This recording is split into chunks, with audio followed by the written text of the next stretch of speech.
And just like that, we are live. So, what is good, YouTube? Welcome back to Catch and Counter, episode 7. We got Jack and Nibs Catch and Counter, a new series on ITR Boxing. We've been rolling pretty good so far, so we're going to continue this momentum. So, I got my guy Nibs with me. So, Nibs, episode 7, a special, little Thursday night edition before the fights we got tomorrow night. So, how are you feeling ahead of this episode 7 that we got coming? Man, I feel great, bro. I feel so good about it. I'm logging in from work. You understand? Mm-hmm. And it's special, bro, because you know what I'm saying. We kind of in our ITR journey, we started off together. So you know what I mean. It's cool to see where we're at now, and we are the authority in all things boxing. Mm-hmm. So let's get it. And as you said, we're on a little journey. This is just the beginning, too. We got a long, long way to go. We're just getting started. So we've done a lot, but we've got a lot to still get to. So the first thing we will get to right now is a fight that happened actually just after we got off the stream last Friday.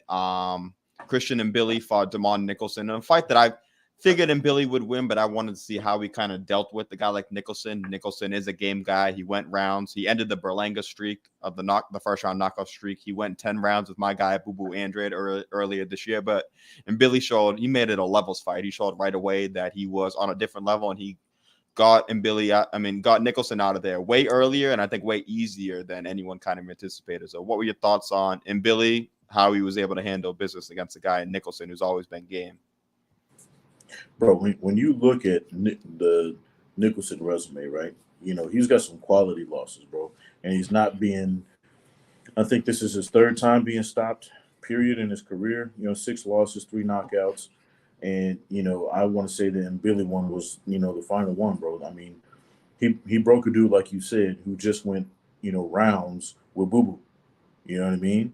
And at the level that Boo Boo was at, that says something. You know what I mean? Now he's not a big old knockout artist, but the fact that this guy was supposed to come in as an opponent, went rounds with him, you're thinking at best he can give Mbilli some rounds. Mbilli made him look like a dude that they just brought off the street, bro. He looked like a cab driver. You know what I'm saying? Or one of these guys we used to see on ESPN Friday Night Fights type joint.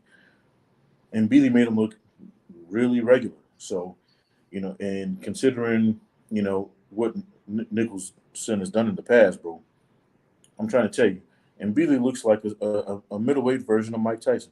I know a lot of people are going to think I'm crazy for saying that.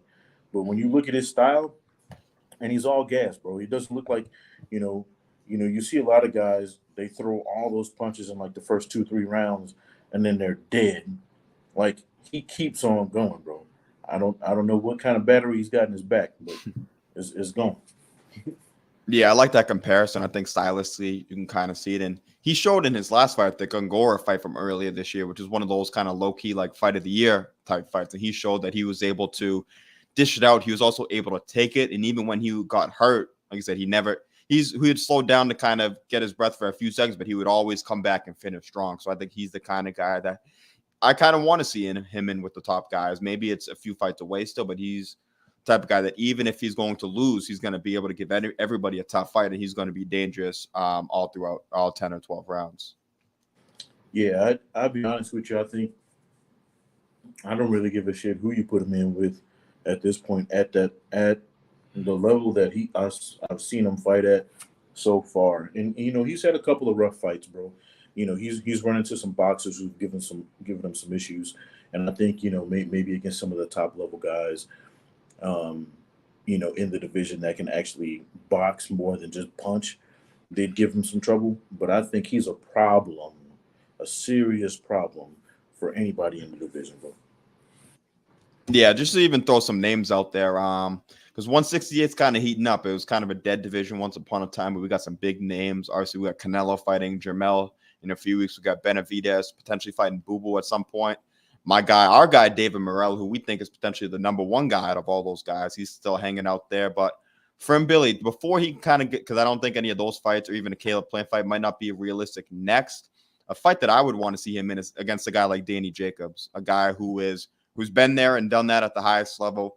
Not at his best, but I still think he has enough in the tank to offer more resistance than we saw a Nicholson or we've seen some of these other guys give. So it's still a fight that I would pick in Billy to win, but I think a Danny Jacobs or even I mean, like a Munguia fight, I don't think is realistic just because I don't think Golden Boy would make that. I'm sure Mbilli's handlers would be all over that. But I would kind of want to see Danny Jacobs a bit more craftier. So before he gets in there with a Plant or a Boo Boo, someone like you said, some of those boxers are still kind of gonna give him issues. So I think a guy like Danny Jacobs or any of those guys who have a bit more dementias, I think would be good opponents for him. But I will give him Billy a lot of credit because when I first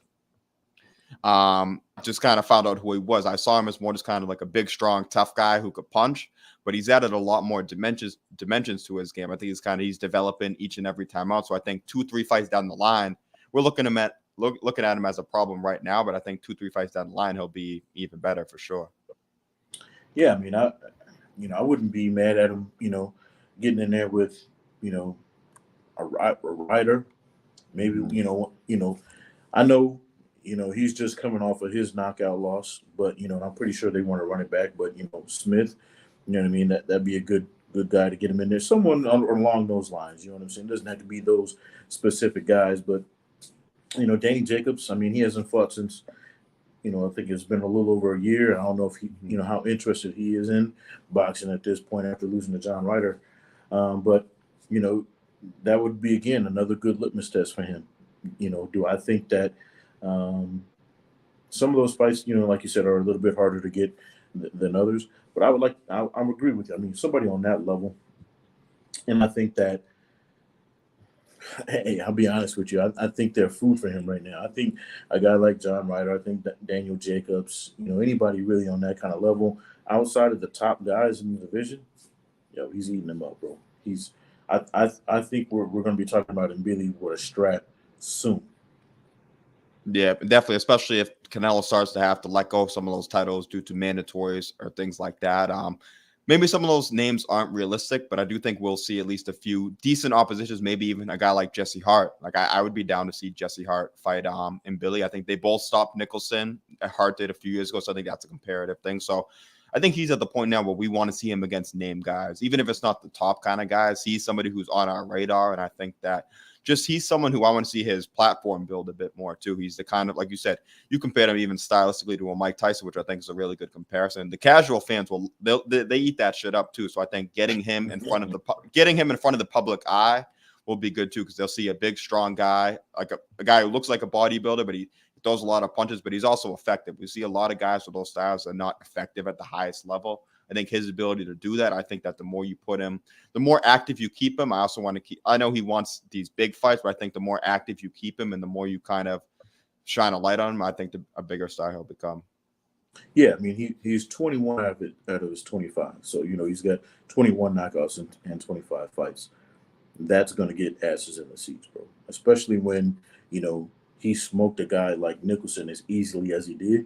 If he can keep that momentum going, like if he gets one of those named guys and smokes them just the same way, we're, like I said, you get one big fight or one big name on your resume. The next thing you know, you're fighting for that strap, bro. So, and then the sky's the limit if he actually gets one of these title fights or one of the guys right in the top of the division, and then knocks them out or has a really good performance against them. Man, sky's the limit with this dude, because people love knockouts, right? Casual fans, like you say, they want to see knockouts. They don't want to see technical boxers. They call them boring, right? Well, this guy is got what you want. He's got the goods. Yeah, exactly. And I think David Morrell, I used to consider kind of the dark horse of 168, but I think he's too big to be considered a dark horse now. I think that casual fans might not know who he is. I think for the hardcore fans, we all know exactly what he's about. But I would say that Mbilli is a legit dark horse now at 168. So even if you don't know about him, you want to find out about him. If you're just hearing about him for the first time now, go look up some tape on him, because I guarantee you'll be impressed and that you'll want to look out for his next fight for sure. They're serious. The boy's a problem. Yes, sir. And then shout out to everybody in the chat. We got our guy TJ saying salute, fellas. So we appreciate you, TJ, as always. So you've been on with us before. We'll definitely want to have you on again soon, without a doubt. So salute to you tuning in for sure. And everybody else we got in the chat, everybody else who's liking the videos, we know that every time if you hit the like button, it helps us out a lot too. So we're not someone, we don't always go fishing for likes or all these kind of things like that, but it really does help out. So we would appreciate it all, because if you guys are here, you might as well at this point. So we appreciate it. We got to get them sponsors up, baby. Catch encounters. Thanks for fucking with us. Yes, sir. And then the last thing on that fight is that Demond Nicholson, I believe, did announce his retirement. So he's somebody who had a really good amateur pedigree. And even if he didn't accomplish what he wanted to as a pro, he never became a world champion. I think he's got nothing to be like to kind of be down on either. I think he had a really good career. He had, I think, a kidney problem a few years ago. So just the fact that he was able to bounce back from that and be healthy enough to get a few more fights and get a few more big paydays, I think he's got nothing to be ashamed of. And I wish him the best of luck. And he's the kind of guy that seems like he's got his head on his shoulders really well. So whatever his next chapter in life, I'm sure he's going to do great things. Yeah, man. I mean, 26-6, that's a respectable record to retire on. He got a couple of regional titles, and straps around his belt and in his trophy case. So, even though he didn't win a world title or, never really get the big fight that he was looking for, I think Andre was probably his biggest fight before the Mbilli fight. Again, going out 26-6 with a couple of regional belts, there are guys who fared way less or done way less and fared way worse. So, he can be proud of it. And you know what? He didn't duck anybody, bro. He went out on his shield, and you got to respect the dude. Any man who gets into the ring, you got to respect him. But somebody who did it well and good enough, more wins than losses, bro. That's really all you can ask for. That's a fact. And like you said, too, I think there are a lot of fighters who would basically die for it, being able to get the accomplishment and what he was able to take care of, too. So best of luck to him in the future, and he gave us some good fights. So I want to give him respect for that for sure. He said never back down.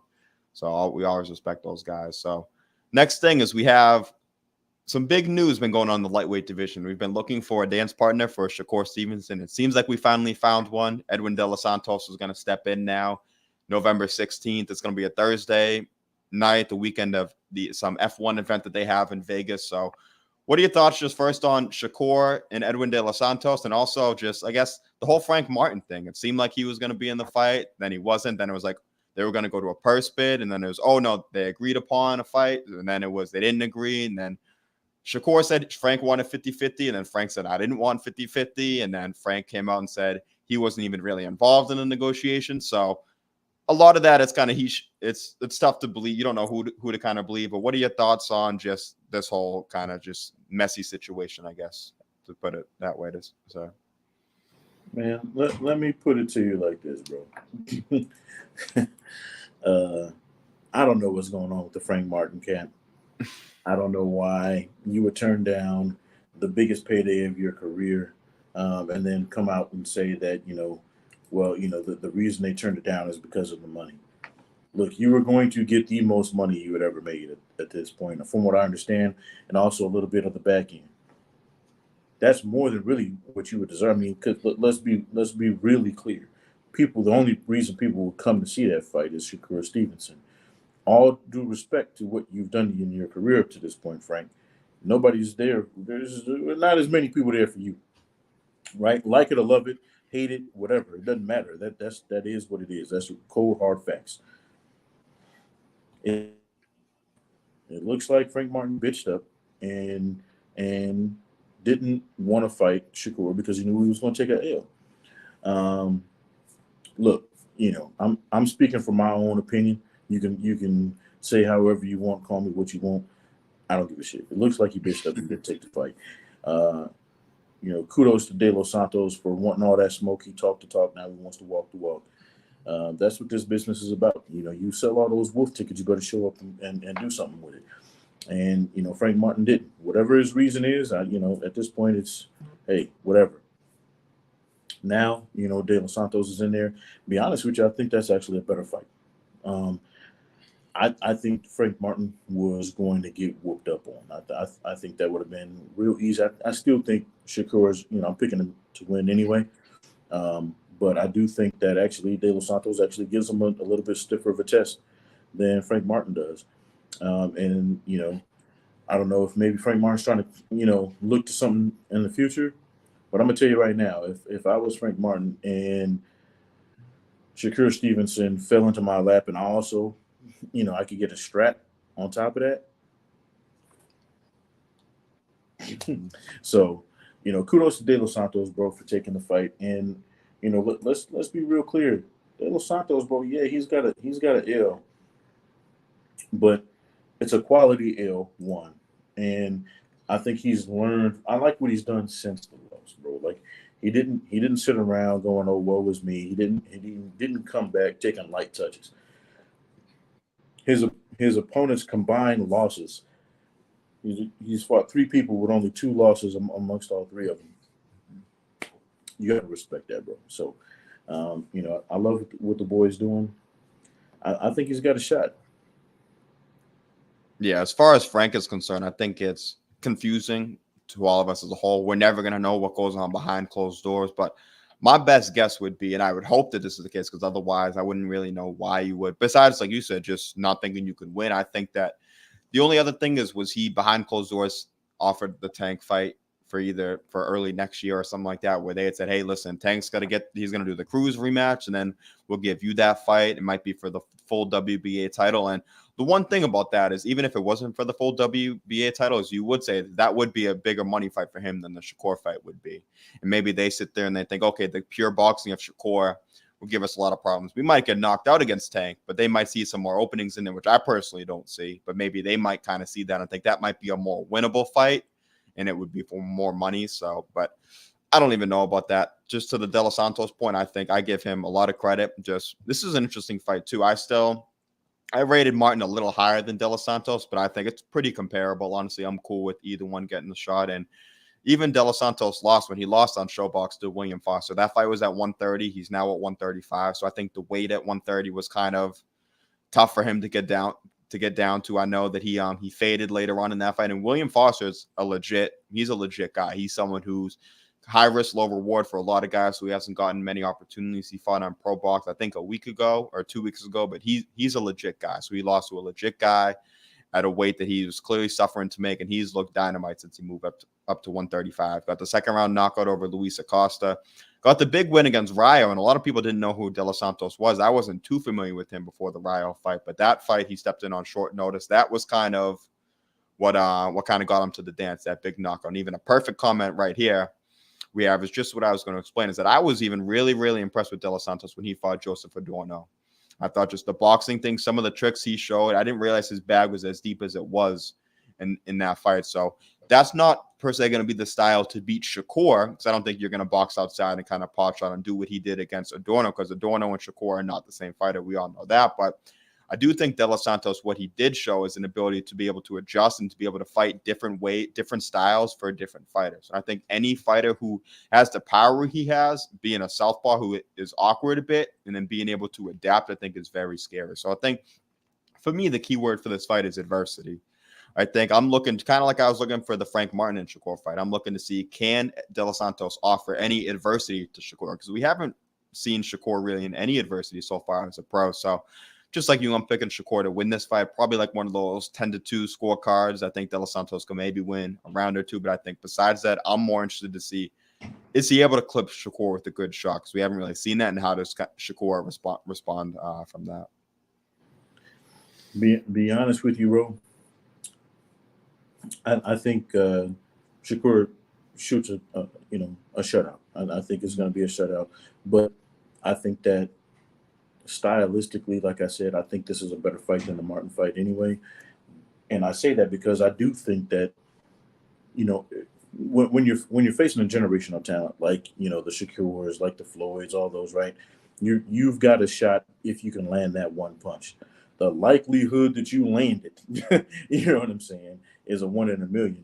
But I actually think De Los Santos actually has a better shot at landing that shot than I think Frank Martin would have.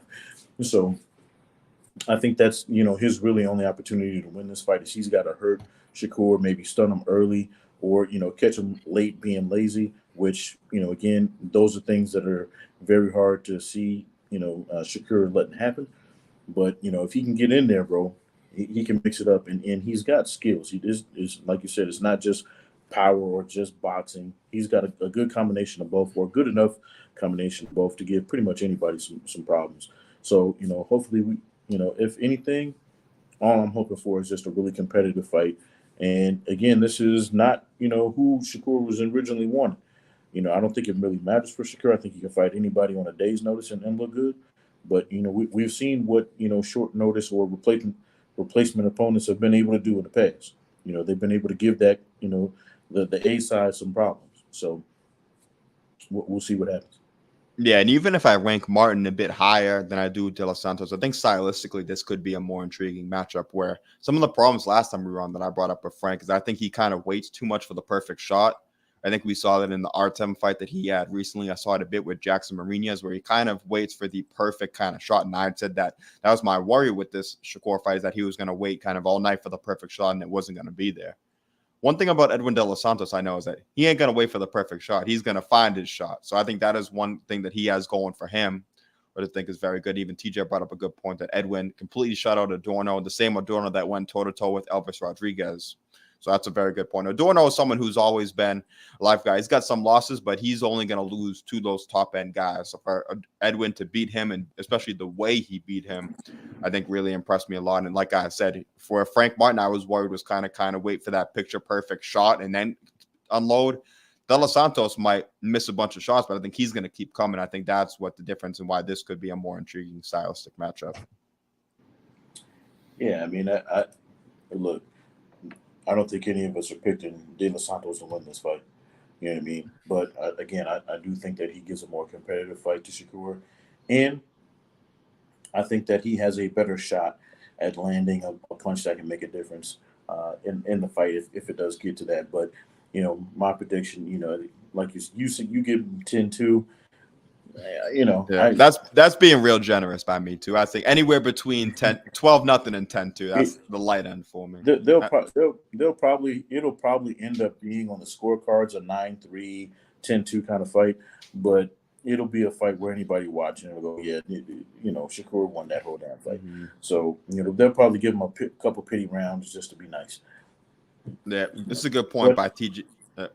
But again, even with that, no matter what happens with the outcome of this fight, De Los Santos is already a winner because he took it on short notice. He's stepping up and he's putting his money where his mouth is. And even if he gets completely blown out or knocked out, worst case scenario, he's already won because he's taken the challenge. He's doing what Frank Martin said he was going to do and didn't. So, boom. Yeah, the scariest guys also a lot of times too are the guys that have nothing to lose. He's playing with house money at this point. He doesn't even have to win. All he has to do is if he lands one good shot on Shakur and gets his attention, that's all people like. That's legitimately all people are looking for in this fight. If he lands one big shot, he will have paydays coming for him going forward now. Like it'll be a measuring stick for him. That's all he needs is one shot, which is crazy.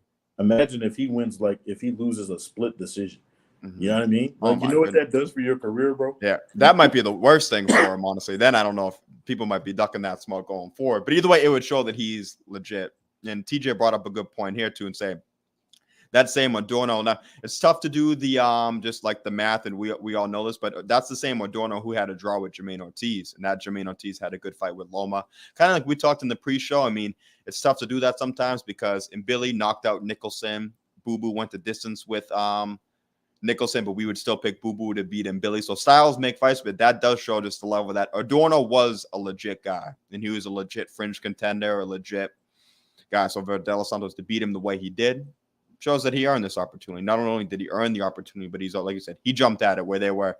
Lomachenko turned it down. Isaac Cruz turned it down. Zepeda turned it down. Frank Martin turned it down. All bigger names and all more proven than De Los Santos. But here's Edwin, and he took the fight. So you got to respect that.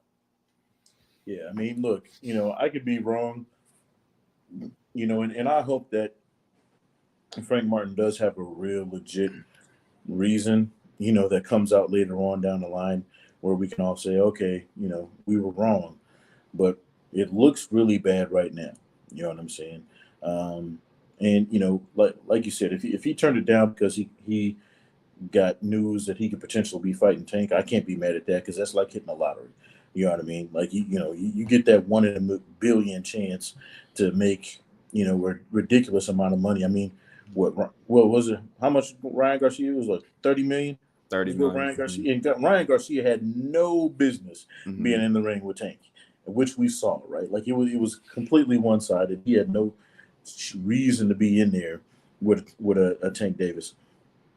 So if Frank Martin is getting that kind of money or that kind of opportunity, I can't be mad at it. But tell us that. You know what I'm saying? Tell us, hey, look, I got this bigger fish on down, hook coming. Right now, it Yeah. just looks like you bitched up. So we'll Yeah, see. it seems like there's kind of something going on behind the scenes. He's kind of alluded to him even on Twitter saying that like this isn't my doing. I want the fight as much as you guys do, but something's going on. So is it a management thing? Is it a promoter thing? Is it like we said, just they said, okay, if you hang out, you can get the Tank fight. Who knows? Even the Tank and Frank Martin fight wouldn't be as big as the Tank and Ryan fight, so he wouldn't be walking away with 30 million. But let's say if he's walking away with 5 million or 8 million, that's a lot more than the Shakur fight is at the end of the day. So even if that fight could present more danger for him stylistically, but he might think it's a better path to victory. And at the end of the day, it's all for money. And then these guys, he would get more money for that fight. So I hope to God, I guess, that he does get that fight, because otherwise there's no way to defend this unless there's something going on behind the scenes with the manager and he's going through a lawsuit or something. Who knows? We've seen that happen with promotional guys. That's going to be the next thing we talk about. But who knows? If he comes back and fights Anybody, yeah, or somebody next. Yeah, it's funny because I would actually give him credit because that's actually a really, really tough, high risk, low reward. But I get what you're saying. Just if he fights anybody but Tank Davis, then some funny business going on in that camp for sure. And I like Frank Martin a lot. I was excited when he got this fight.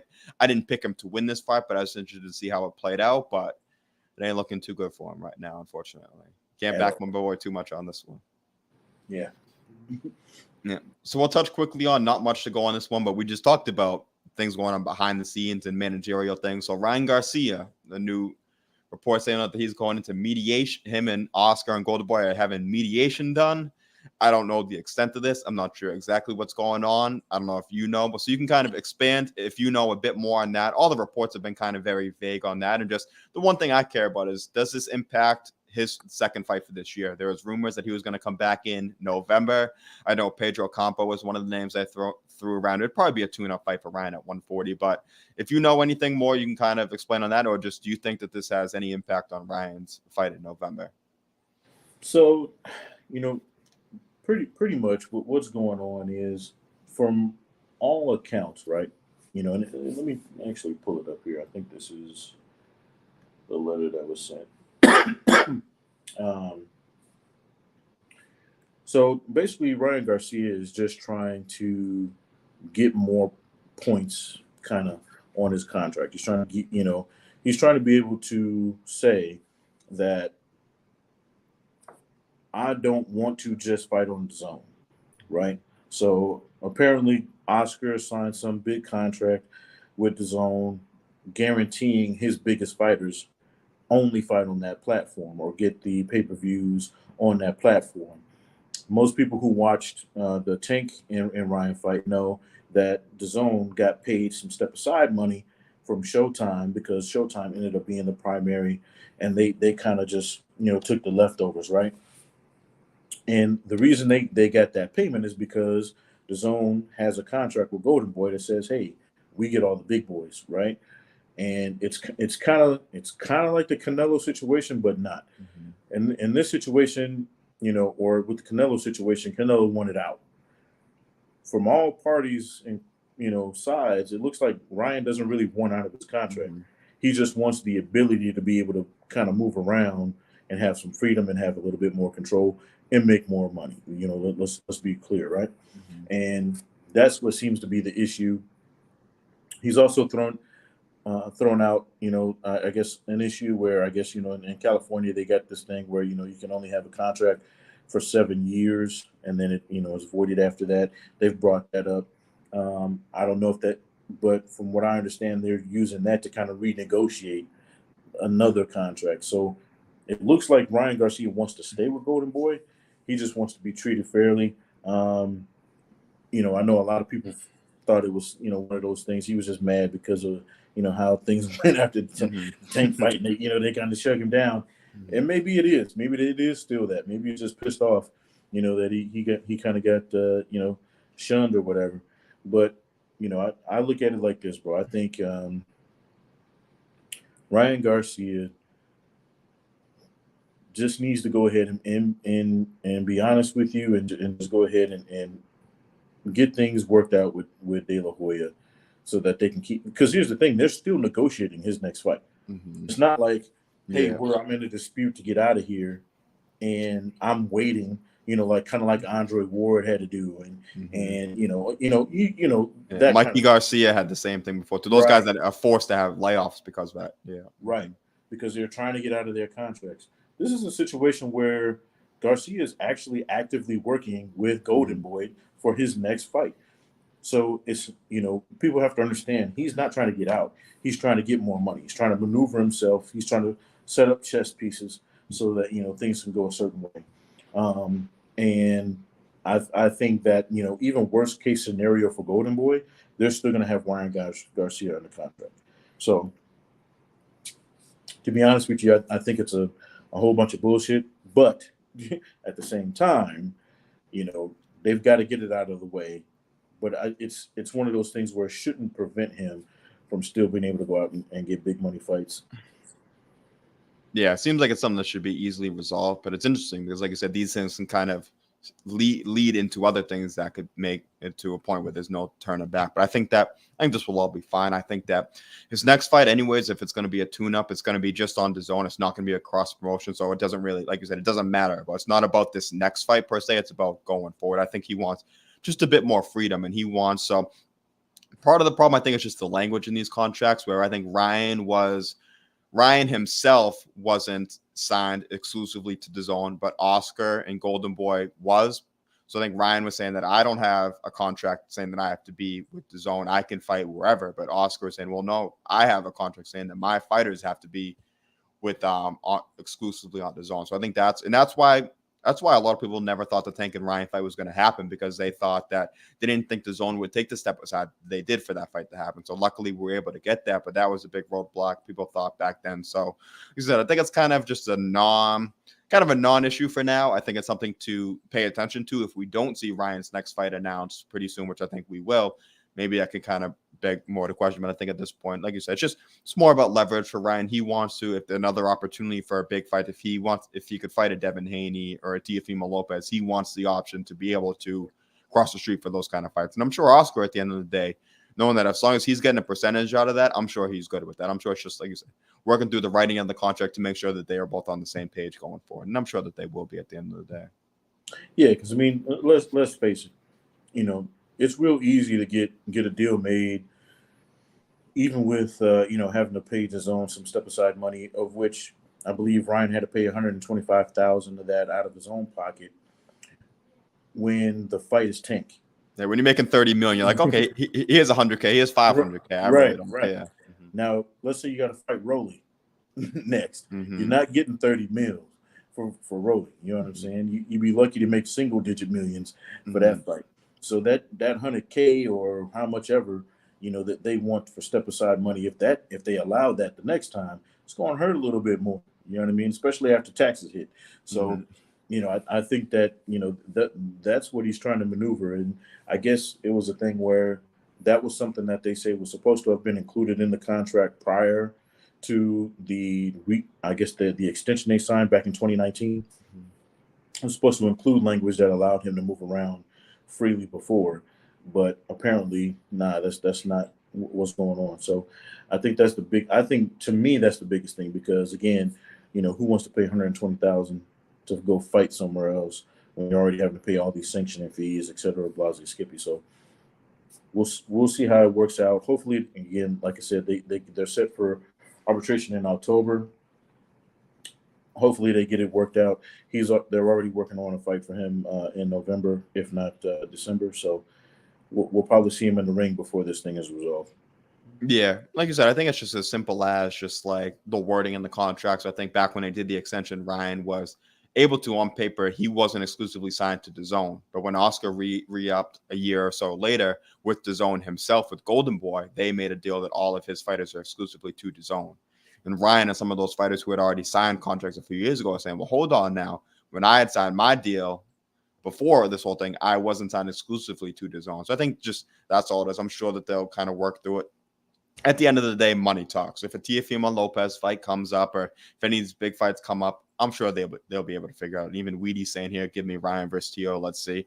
It's a fight I'd be interested in. I mean, don't get me wrong, I would definitely pick Teofimo to win that fight. I think Teo's looking more. I think him and the Devin Haney Regis Prograis winner is a more realistic option. But I think at some point, Ryan's going to be in these big fights, win, lose, or draw. I think just with the amount of viewership he brings to the table, you saw he was able to help Tank. That pay-per-view did over 1 million buys. I know a lot of that was Tank, but that wouldn't have been done without Ryan Garcia either. So I think him and Teofimo would be a massive fight. And I think that at some point down the line, I believe it will happen. I'm just not sure exactly when.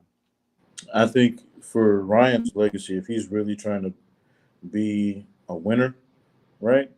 I think taking a fight like a Rolly fight, taking a fight where, you fight maybe some of these lower guys, at 140 is the move, because he's not ready. He's not on the level for some of these big boys. I mean, that was proven against Tank. I mean, it looked so one-sided. It was ridiculous. Like I don't think I gave him half a round in any of that fight. You know what I mean? So it's like I actually gave Rolly more rounds. You know what I mean? I had Rolly winning the fight actually when he got stopped. And so it's like, I kind of gave him a little bit more respect than I did Ryan Garcia, who's supposed to be, the next big thing. So we'll see what happens.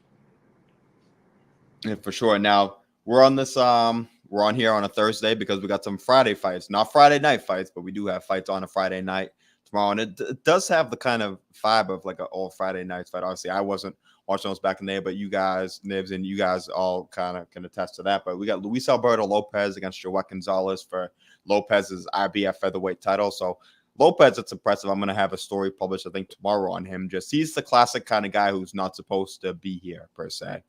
And he's got 5 wins on the B side since 2020, which I'm very confident to say that I don't think anybody else on this high level has 5 wins on the B side since 2020.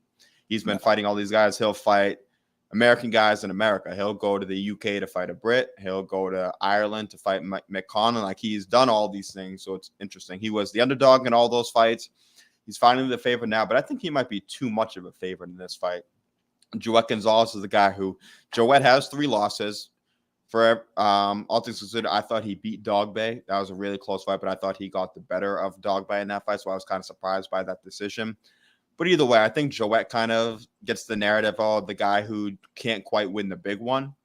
But then again, that's kind of unfair to say when your 2 title shots are against Shakur Stevenson and Emmanuel Navarrete. Not many dudes would be able to win those 2 fights. Luis Alberto Lopez, I think if he was in those same situations, I don't think he'd be a world champion yet either. So I think Lopez is like a 9-1 favorite, which to me is way too wide. I might probably still pick Lopez to win this fight, but I think that Joet is very live in this fight. So what do you think just on this kind of underdog run by Luis Alberto Lopez and then his fight with Joet Gonzalez that we have tomorrow night on ESPN? Let's be real clear. Emmanuel Navarrete is different. He's special, right? Shakur Stevenson is special. Isaac Dogbay at the time that they fought, you know what I'm saying, was considered one of the best in the division. He lost decisions to each one of these guys, right? It wasn't like he was stopped. It wasn't like he was dog walked or anything like that. Real quickly, too, I have a meeting I got to log into in 10 minutes, so I'm going to have to leave. But I just want to get this out here. People who, again, we've talked about this numerous times on our show and, the other ITR shows as well, right? A guy with 3 losses to 3 of the best in his division, right, at the time that he fought them. What are we talking about? You know what I'm saying? We're not talking about some bum who's got 3 losses to, some guys, in the beginning of his career. Or even a guy who took a loss early and then, had a winning streak. I'm talking about 3 losses to most people have Shakur Stevenson in their top 5 pound for pound. Period. We're not talking about in the division. We're talking about pound for pound. Emmanuel Navarrete is on some people's top 10. You know what I mean? As far as pound for pound. So and he's at least a number 1 guy in his division right now too. Right, he's number 1 in the division by a mile. He's either in or just outside most people's pound for pound top 10s, right?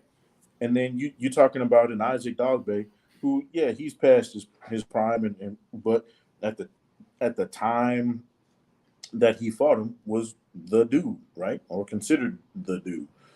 So we're talking about 2 pound for pound guys and a guy who was a world champion. Okay.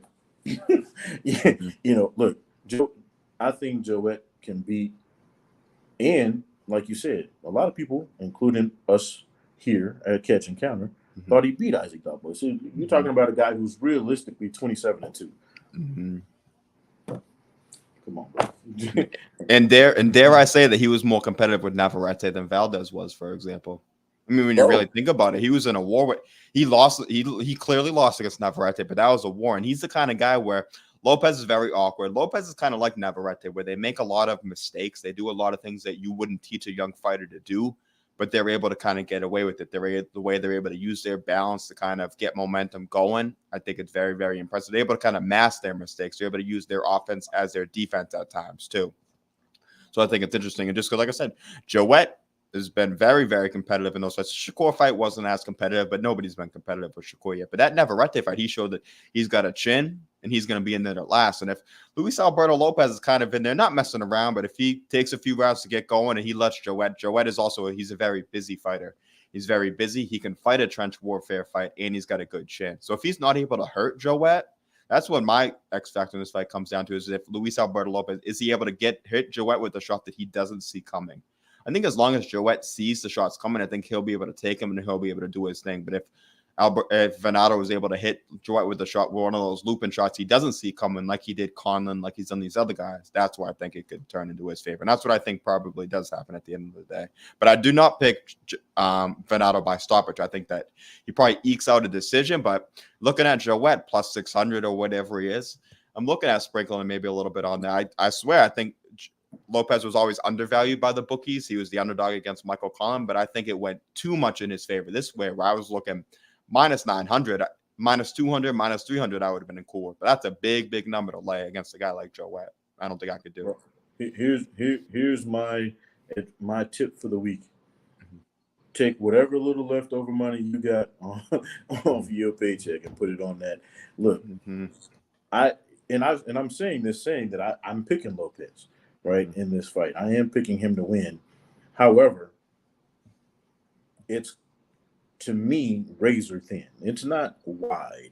You know what I mean? Like, I would not be surprised if Joet Gonzalez comes out of this with a strap when it's over with. So if as a betting man, if I see those odds, yeah, I'm not saying you got to bet the house, but if you got $20 laying around, go ahead and put it on your boy, man. You know what I'm saying?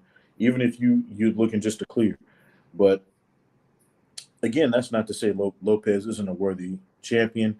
He probably is going to do enough to win this fight, but it's going to be a war, bro. I think what I feel is no matter who wins this fight, we're going to get one of those kind of because, and plus it's that kind of year, right? Like Mm-hmm. so far we've been spoiled as shit as boxing fans, bro. We've had some all out wars. We've had some. I mean, how many fight of the years do we already have? Contenders do we already have? You know what I'm saying? The super fights we've already had, and it's and we still got a couple of months left. Like, you know what I mean? So we've been spoiled as shit, and I think this is going to be another one of those kind of fights where 2023 is just going to be the year of big boy fights. You're going to have a lot of dog wars. It's going to be crazy, bro. And I think this is going to be one of those fights. This is going to be another one of those contenders we're going to be talking about at the end of the year. Yeah. And obviously Navarrete and Valdez was a really good fight, but that was kind of built up to be the Eric Morales, Marco Antonio Barrera. And we never kind of quite got that. I think this fight has the ability. I think this could be a bit more evenly matched. I think this fight could be the one that turns into that kind of all Mexican war that they were looking for in that fight too. Bro, it's going to be hard to look. that is rarefied air.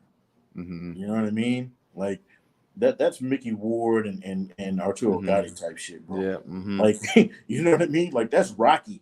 Fuck, that was a Yeah. movie. Mm-hmm. You know what I'm saying? That's some shit they write movies about. You know what I'm saying? So yeah, it's real hard, and I get it, and it's Navarrete Valdez was a great fight. You know what I'm saying? But to kind of build it up to be that. There's that expectation that it's going to be another Mm-hmm. movie, and it wasn't quite that. And I think a little people were disappointed in that. But I'm like, yo, it was still an amazing fucking fight. Mm-hmm. But yeah, we talking about, you know, that's some Rocky type shit, bro. Like, you know, you kind of.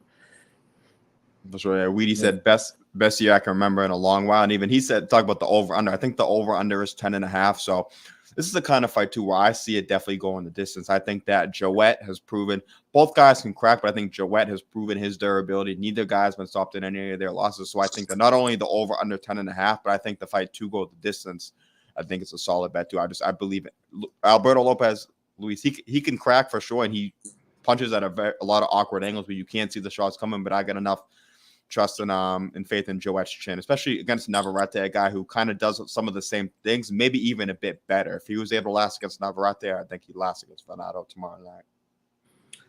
I'm with you, man.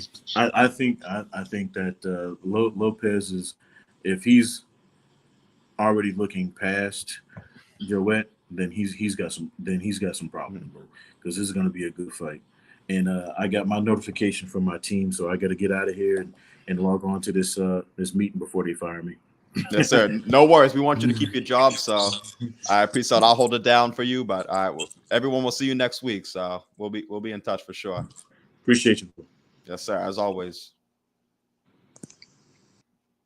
But yeah, so going back to what he was saying, I think that the decision, I think that Lopez probably wins like a 116, 112, 115, 113 kind of fight. I just think that but Joet is someone who's certainly live. I think that just his activity, and if he's able, like I said, if he's able to get a few rounds in a row where he's able to gain his momentum, unless Lopez is able to hurt him, I think he's going to be a very, very tough out in that one. So we'll go into some undercard fights now. We have a pretty good, it's one of those typical top rank undercards, so it's not huge fights per se, but you do have some decent names on it. We got Xander Zayas in the co-main event, so I'm really interested to see what we get from Xander in this fight. He's fighting Roberto Valenzuela, a guy who's been around, but a guy who I think he should definitely beat at this point. But I'm looking to see, does Xander have kind of that star performance? I think he's been getting more decisions recently. I think we've been looking for him to kind of break out. I think Top Rank might have put a little too much pressure on him from the jump, calling him just the next Miguel Cotto, the next Felix Trinidad. I think those things can't really be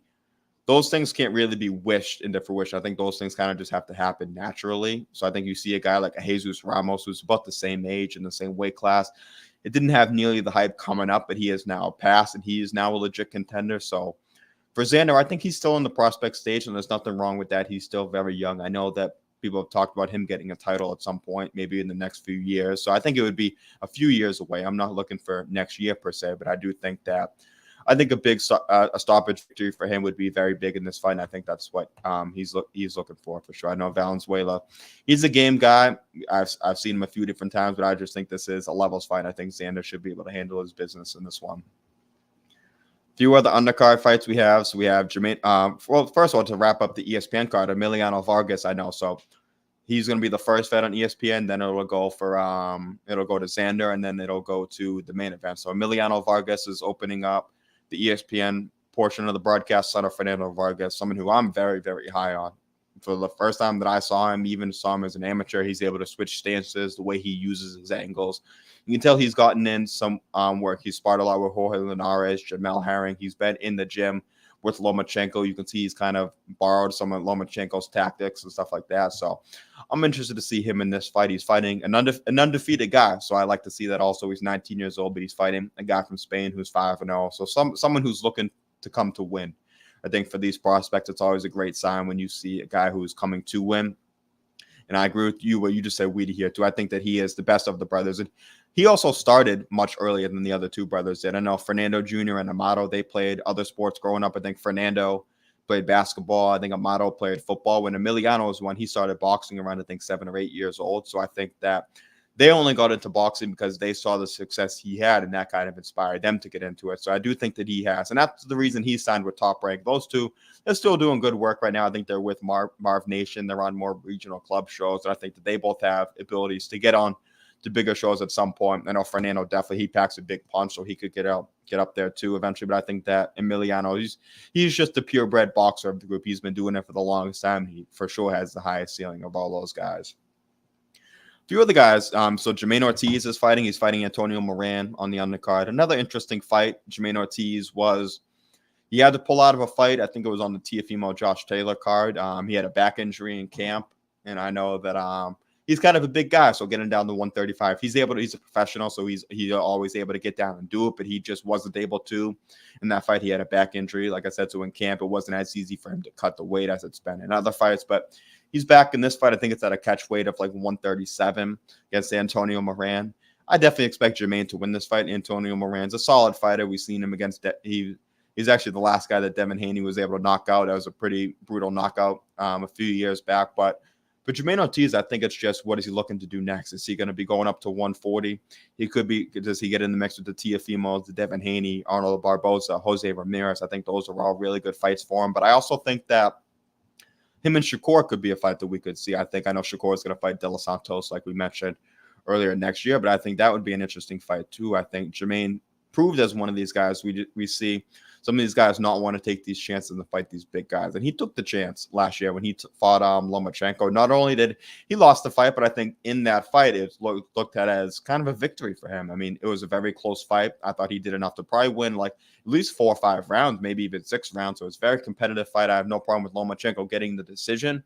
I think Jermaine put on a hell of an effort, and I think that's only going to suit him. Well, and I think that's what a lot of these young guys should look at, too, is he's the kind of guy that was kind of, I mean, I'm a New England guy, so I know he was with CES, and he's kind of, has always been talked about very highly around here, but he hadn't gotten that national kind of spotlight yet. And I think the Lomachenko was a great opportunity for him.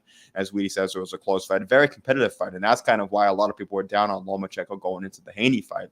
But now seeing the Lomachenko we saw against Haney, and you say, okay, Jermaine Ortiz is a pretty bad boy. So I think that really interested to see where he goes from here, because I think he's somebody who's definitely in the mix, and he's one of those guys who's always going to make it a fight, even if somebody might have better skills than him. At the end of the day, he's got that dog kind of mentality too, and he's someone who's he's not going to be an easy night's work for anybody. So I'm interested to see kind of where he goes from here.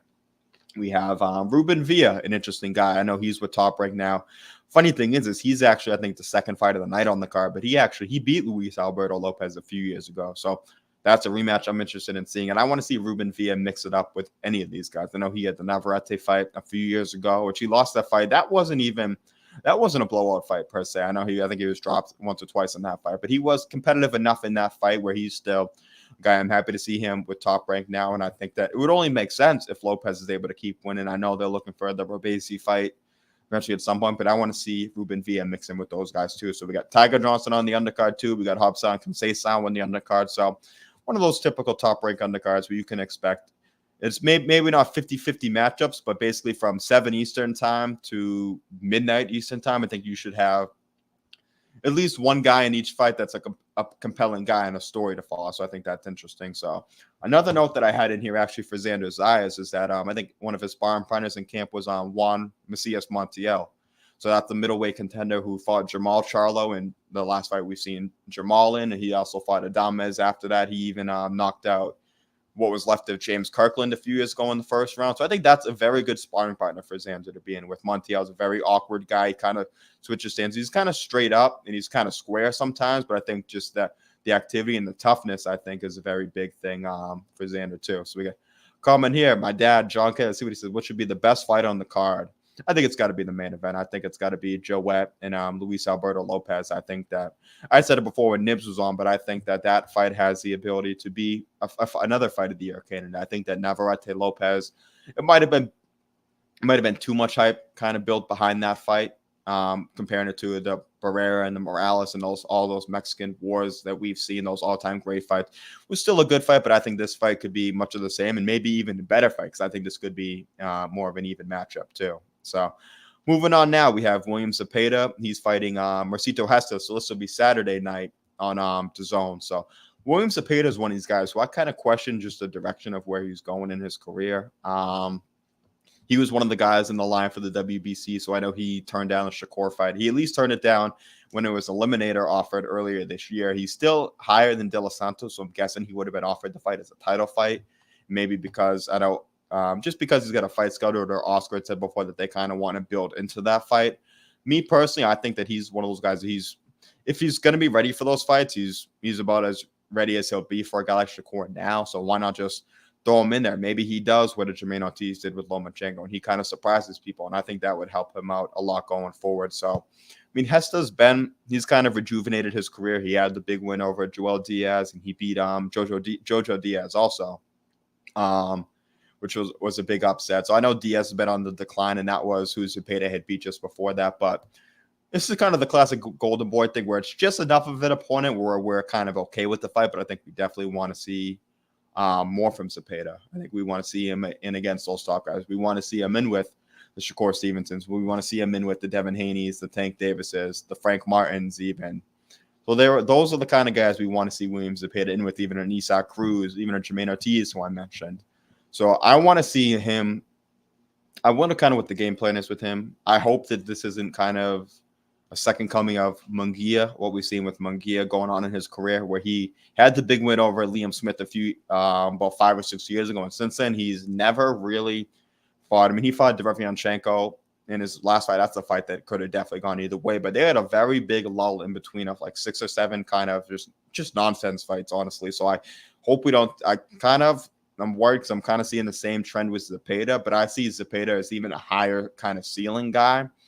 You saw him when I was up and down on before when I had first kind of gone into this. But I know he had the great performance against Hector Tanahara, which kind of showed that, okay, this guy, he's a legit guy. Tanahara was also undefeated. He was highly thought of at the time. So that performance kind of raised a lot of eyeballs on Zepeda. And he had some kind of subpar performances after that, going the distance with guys or even getting stoppages, but kind of looking sloppy in between. And I think that the JoJo fight was really big for him. I think that he looked, even if it's not the Jojo Diaz, a prime JoJo, I think just the activity he showed, he threw damn near almost 2,000 punches in that fight. I think he broke the CompuBox record at lightweight. So he's an active guy. He's got the activity. So I think that's a very big thing for Zepeda. And that's why I want to see him in these big fights.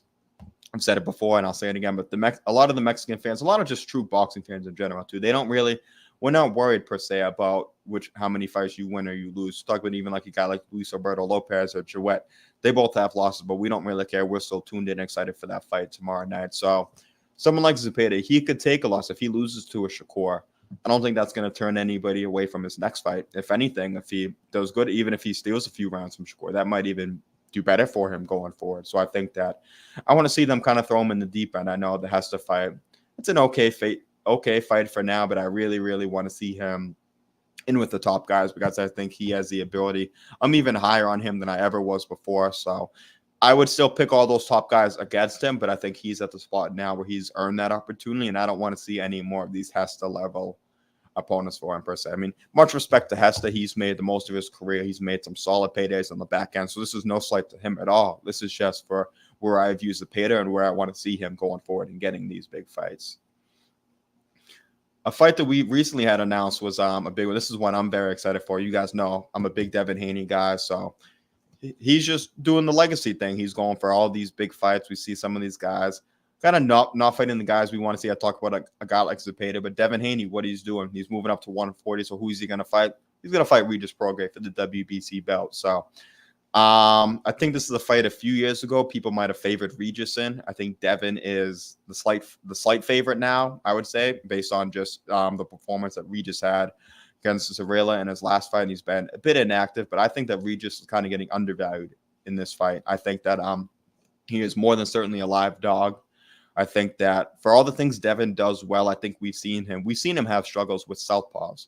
We've seen his jab doesn't land as sharp against southpaws as it has just against righty guys. We saw the jab work beautiful against Kambosos. It worked good against Linares. It worked good against Abduelov, and it was able to even fracture his nose, I believe, a few years ago. But we saw when he fought Jojo Diaz and when he fought Lomachenko, the jab, just the southpaws were able to, when you have the lead hand battle where their jab hand is on the same side as your jab hand, they're able to take that away easier. So I think that that's something Regis is going to look to do. I think that obviously Lomachenko is a much different style than Regis is going to present much different things. I think that that was a maybe more difficult style for Devin just based on the foot speed of Lomachenko and the angles that he presented, but I think in just the activity overall. But I think that Regis is someone who, one thing Regis can do is that Regis could really crack. And Lomachenko, though he gave Devin issues, he didn't have the one punch power to really, he had the accumulation late in that fight, definitely overwhelmed Devin, but Regis has that that one punch power that even a guy like he fought Linares towards the back end, but even that kind of like a Linares had at that time. And I think this will be, without a doubt, the strongest and biggest puncher that Devin has faced so far in his career.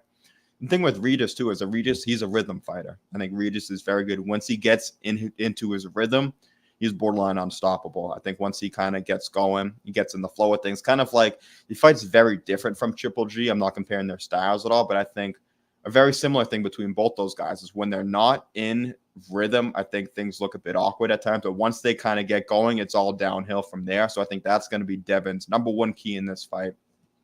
Just for him to break the rhythm of Regis. Whether it's if he's able to land the jab, I think that would be the number one key to breaking the rhythm. Against a southpaw, that wouldn't be as easy. So is it landing the right hand? We saw him do a lot of right hands to the body against Lomachenko. So I think the number one thing for him is just that, like I said, he's got to break the rhythm of Regis and keep making Regis reset.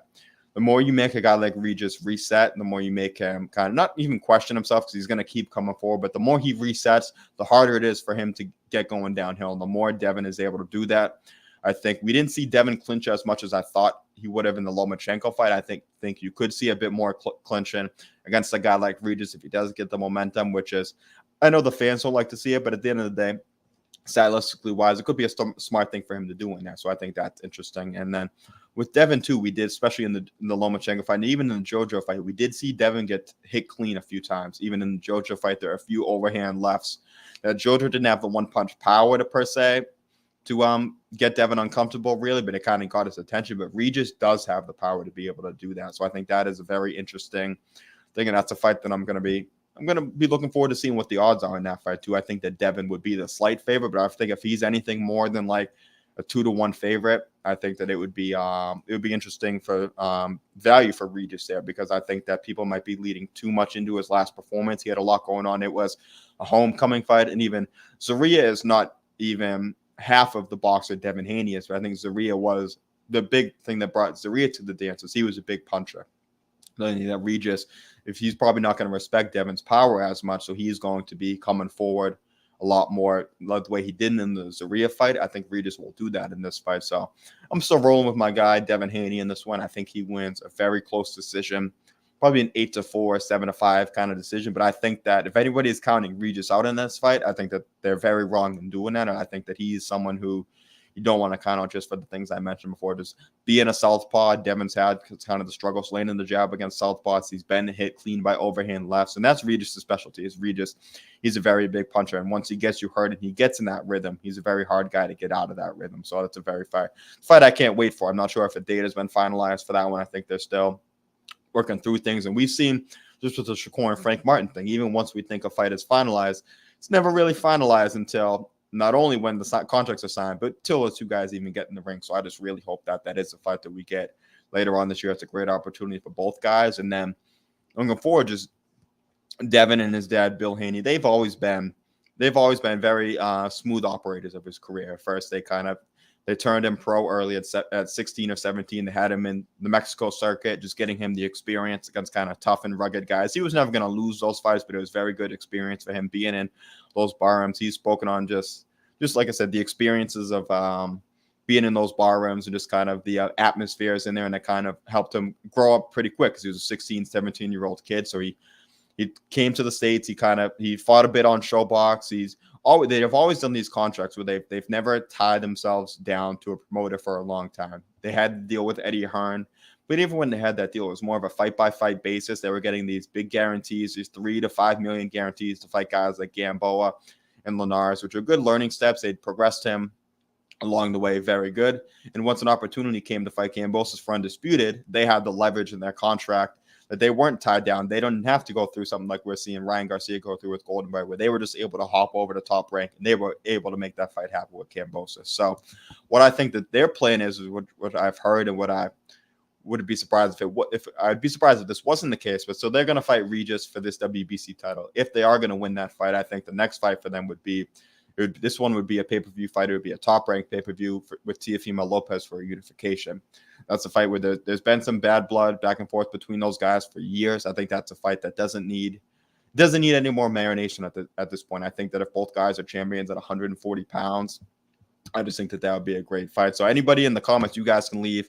That's a fight I'd be interested to see what people's opinions are on that fight too. Or even a Regis and a Devin fight. And then if Devin were to win, a Devin and a Teofimo fight. Because that's actually a fight where I know a lot of people would pick Teofimo to win that fight, especially the way he looked after the Josh Taylor fight. But that's a fight I would still pick Devin to win because Teofimo is one of these guys where he's still at his best, I think, when he's a counterpuncher. And that's why we saw him do so well against the Josh Taylor. We saw him do so well against a Lomachenko, those guys who are more forward foot pressure guys who are coming forward. We've seen him struggle against the Cambosises of the world, the Sandor Martins of the world, those guys who are more boxers. The one thing Devin Haney is not going to do, which is great for his career, but it's not great for, let's say, the casual fan watching, is he's not going to put himself in any danger he doesn't need to put himself in.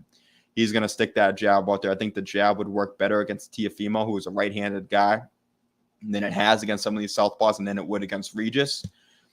So I would pick Devin to win that fight. I think it's a great fight. I think Teofimo's explosiveness is still the X factor, and if he's able to hit Devin with a shot, and if he's able to hurt Devin, obviously that can change everything. But that is a fight where I would kind of maybe too confidently pick Devin to win. I don't want to count Teofimo up because I counted him out against Josh Taylor, and we saw how that turned out. That made me and a lot of people look like idiots because not only did Teofimo win that fight, he won that fight pretty wide. He did almost whatever he wanted to with Josh Taylor as those rounds went along. So I think I'm interested to see what Devin does after the Regis fight. I'm assuming that would be next, but at the end of the day, he's one of these guys. A lot of guys talk about being about legacy. He's actually doing it. So they're doing the dirty work along the way. They were the undisputed lightweight champion. They had the win against Lomachenko. Now they've moved up and they're looking to do big things and look to become undisputed at 140 again. Like we said, Tio was dancing on Taylor. And that's the thing is Teofimo's a very confident kind of fighter also. So if he gets in there against Devin Haney, like we saw against Sandor Martin, him kind of question himself. We saw him get very anxious against Kambosos and kind of run in and get caught. So if Devin's able to land those jabs for the first few rounds and kind of control the early rounds, how does Teofimo mentally deal with that? We saw him deal really well with Taylor. And I think just a few rough things. He was never in trouble in that fight at all. But, I mean, I think Taylor looked good in the first round or two, and the Teofimo was able to get rolling. So I think once Teofimo gets rolling, like Weedy said, once he's doing his dancing and he's doing all those things and he's flicking out like that jump jab he does and he's leaping with that left hook, he's as dangerous as everybody and he can beat anybody in the world. The thing is, I just think Devin has the kind of style that could be able to neutralize those kind of things. But it's a great fight. I really hope that we get that fight at some point, probably early next year. And who knows, maybe Regis beats Devin, then we get Regis and Teofimo. So nothing is for certain in this sport. So we'll see what happens. Last thing I'll touch on real quick before we get out of here is just Tuesday morning. So by the time we have our next show, these fights will have already happened. But Tuesday morning in Japan, we have a doubleheader. So Kenshiro Teraji is fighting Heki Butler, and Junto Nakatani is fighting Arhi Cortez.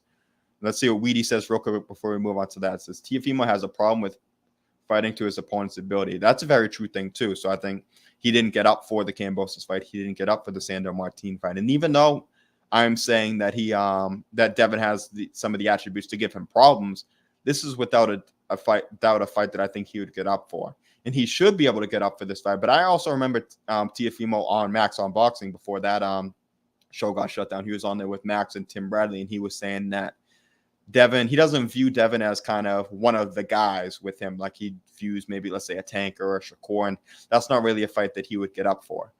Is he just blowing smoke? Who knows? I would hope he's just blowing smoke, and then he wouldn't. I'm sure he would take Devin Haney very, very seriously once he got into camp. But it is an interesting thing because if he's not going to take Devin Haney, if he's just going to say, oh, this guy can't really punch, all he has is a jab, I'll be able to beat him, he's very basic. If he does that, I think he would definitely get outboxed. But if he's able to take this fight seriously and if he's in the right mental state, I think he's a very, very, very dangerous guy. So I'm really interested to see kind of what happens. And even with Teofimo, do we see him in the ring before that? Does he have another performance against a guy, another subpar performance before that? So it'd be interesting.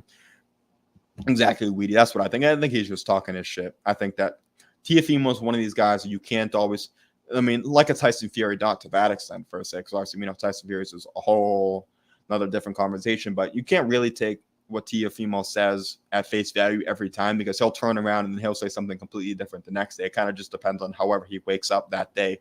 is what he thinks. So I'm sure he kind of was just talking his shit, but it was an interesting comment that he had made before that he wouldn't be able to get up for that fight, because I think that's what his big problem is in some of these fights, where he's able to get up. He had the fantastic performances against Lomachenko and against Josh Taylor. But besides that, and against Comey too, he got up for that fight because that was his first title fight. But besides that, we've kind of seen lapses in concentration with him and just lapses in an overall game plan. I think some of that has to do with just kind of just sleeping on some of these other guys. But going to these Japan fights real quickly before we wrap up. So Kenshiro Teraji, I know he beat Kayaguchi in a big fight. What was that, earlier this summer or last summer?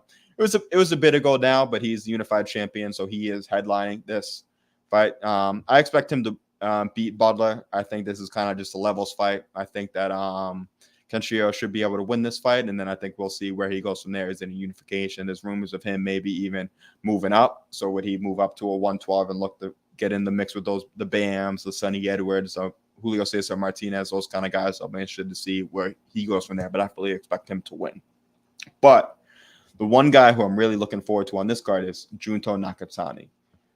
He had the hellacious knockout over Andrew Maloney earlier this year, on the Devin Haney Lomachenko undercard, which in my opinion is still the knockout of the year. We've seen some great knockouts. We saw Mendoza have a great knockout over Fundora. We saw David Morrell have a great knockout. David Stevens had a great knockout on Showbox. We've seen even countless, probably 5 or 6 other ones that I didn't mention either. We've seen a lot of great knockouts, but Junto Nakatani stands alone, I think, over Andrew Maloney, and just a brutal beatdown, a fight that probably should have been stopped a few rounds even before that, but he capped it off, and he did what he had to do, so nothing wrong with that. But Junto Nakatani is one of these guys. I think he is the best guy at 115 pounds. I know that Kazuto Ioka and Juan Estrada are going to look to make a fight. I think one of those New Year's Eve fights, kind of like we saw Ioka and Franco last year, so that would probably be for the quote-unquote man in the division.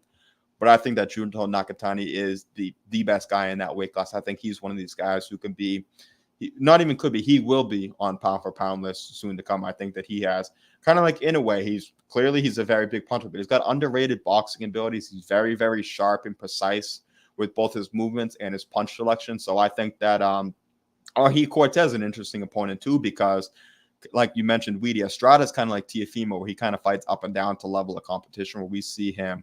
Estrada was in a war with Arhi Cortez, a fight that he was losing early on, and he came back and he won that fight. So that was, people were wondering, was Estrada washed up at that point? But then he turned around and he beat Chocolatito after that, and he's now looking to fight Ioka. So clearly it wasn't Estrada being washed. So did Estrada sleep on Cortez, or is Cortez just one of these legit contenders too, who just, like Jermaine Ortiz, who I spoke on earlier, capitalized on the moment he fought one of these great fighters and he performed to the best of his ability? So I'll be interested to see how Nakatani does in there with Cortez. I'm expecting him to get the stoppage.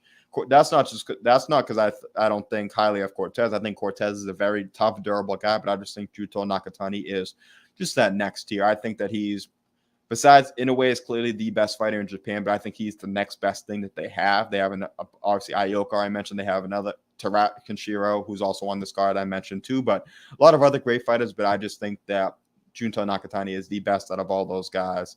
Yeah, the Cortez fight was, I think, maybe like September of last year with Estrada. It was right before the Chocolatito fight, because I remember a lot of people were counting him out of the Chocolatito fight because of that. But it was real interesting to see that he showed that he had a lot left in the tank in that fight. So it'll be interesting to see. So is Cortez, did he just catch Estrada on the perfect night?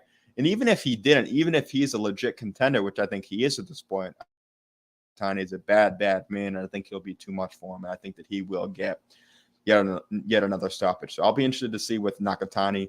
I want to see him get in the mix with these guys. I want to see him fight the winner of Ioka and Estrada. I want to see him fight a Chocolatito. I think he's ready for it, more than ready. I think he beats all those guys right now. So I want to see him kind of continue to build on his resume and start to build a legit legacy as a potential all-time great in these lower weight classes. And I think that he has both the talent and the names around the weight class to be able to do so. I think that Ioka, Estrada, Chocolatito, these guys are all guys they're not washed up by any means. So he would get a lot of credit for beating these guys, but they're in the twilights of their career. So it's a perfect time for him to capitalize and kind of just bring new life into the 115-pound division and kind of just start a whole new chapter. So I think that, like I said, he's a future pound-for-pound guy. So I'm really, really excited to see how he looks on Tuesday and also how he looks in the future. So I think that's about it. I want to just touch on a few more of those things. I knew Nibs had a work meeting he had to do, so that's why we started at 8:30 Eastern time instead of 9 tonight. But I want to thank all you guys in the chat. Weedy, I appreciate you for leaving some of these comments to help me keep kind of flowing solo on this, but I think I did a decent enough job. So I know Catch and Connor, we will be back, I believe, next Friday. I know that the boxing shop will be back on Monday. So to just everybody out there, I want to thank you guys for tuning in. As always, if you've gone this far, we appreciate you guys hitting the like button and subscribing, because that helps us out too, building out sponsorships and helping us build out our brand so we can continue to give you guys great content and even better content. So salute to everybody tuned in. I appreciate you guys, and I'll see you guys next time.